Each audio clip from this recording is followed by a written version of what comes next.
Hello friends, welcome to my channel. Happy Eid Mubarak.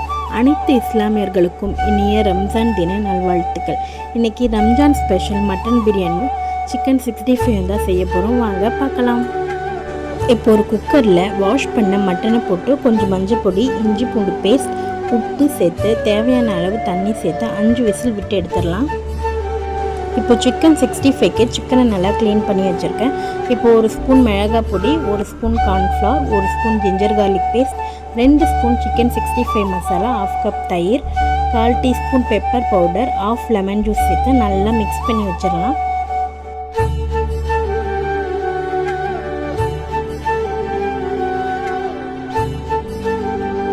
இப்போது mutton biryani செய்கிறதுக்கு ஒரு குக்கரில் தாராளமாக கடலெண்ணெய் விட்டுட்டு ஒரு ஸ்பூன் நெய் சேர்த்துக்கலாம். எண்ணெய் நல்லா சூடானதோ வெங்காயம், பச்சை மிளகாய் போட்டு நல்லா கலந்து விட்டுறலாம்.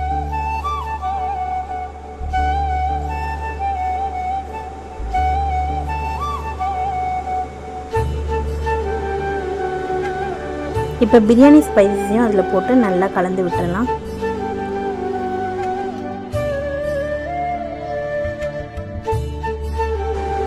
இப்போ வெங்காயம் நல்லா வதங்கிடுச்சு. இப்போ இஞ்சி பூண்டு பேஸ்ட் சேர்த்து நல்லா கலந்து விட்டுறலாம்.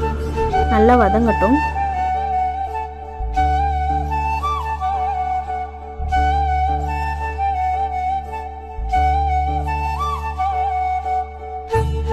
இப்போ கட் பண்ண தக்காளியை சேர்த்து நல்லா கலந்து விட்டுறலாம். தக்காளி நல்லா வதங்கட்டும்.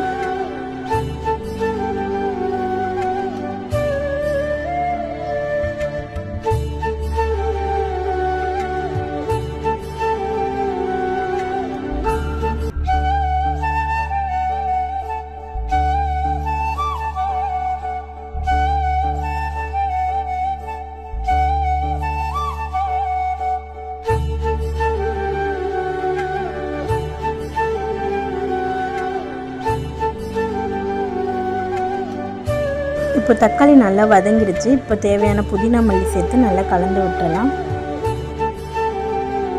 இப்போ ஒரு ஸ்பூன் மிளகாய் பொடி, ஒரு ஸ்பூன் பிரியாணி மசாலா சேர்த்து நல்லா மிக்ஸ் பண்ணி விட்டுறலாம்.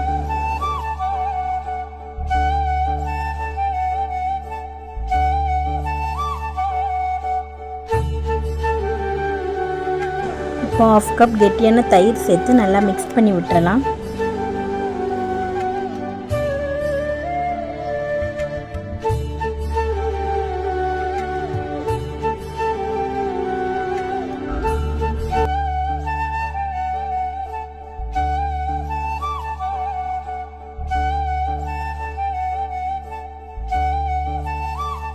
இப்போ வேக வச்ச மட்டனை இதில் சேர்த்து நல்லா மிக்ஸ் பண்ணி விட்டுறலாம். ஒரு 5 மினிட்ஸ் நல்லா மசாலாவில் ஊறட்டும்.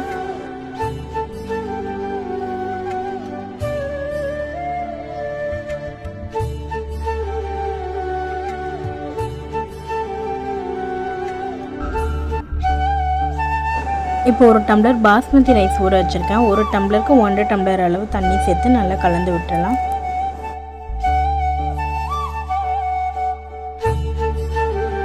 இப்போ தேவையான அளவு உப்பு சேர்த்துக்கலாம்.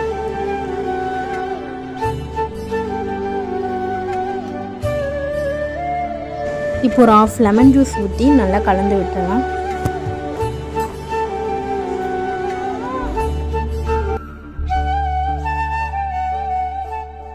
இப்போ ஊற வச்ச பாஸ்மதி ரைஸை சேர்த்து நல்லா கலந்து விட்டுறலாம்.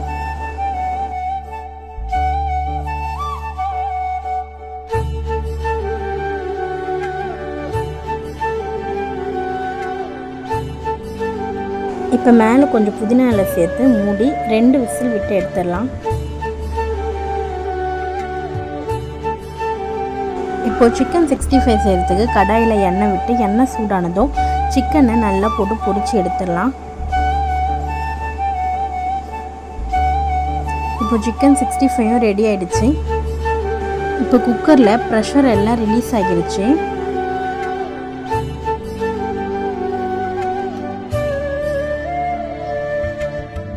இப்போ ஒரு ஸ்பூன் நெய் சேர்த்துக்கலாம். இப்போ மட்டன் பிரியாணி எவ்வளோ உதிரி உதிரியாக வந்திருக்கு பாருங்கள் ஃப்ரெண்ட்ஸ். பார்க்கவுமே ரொம்ப சூப்பராக இருக்குது.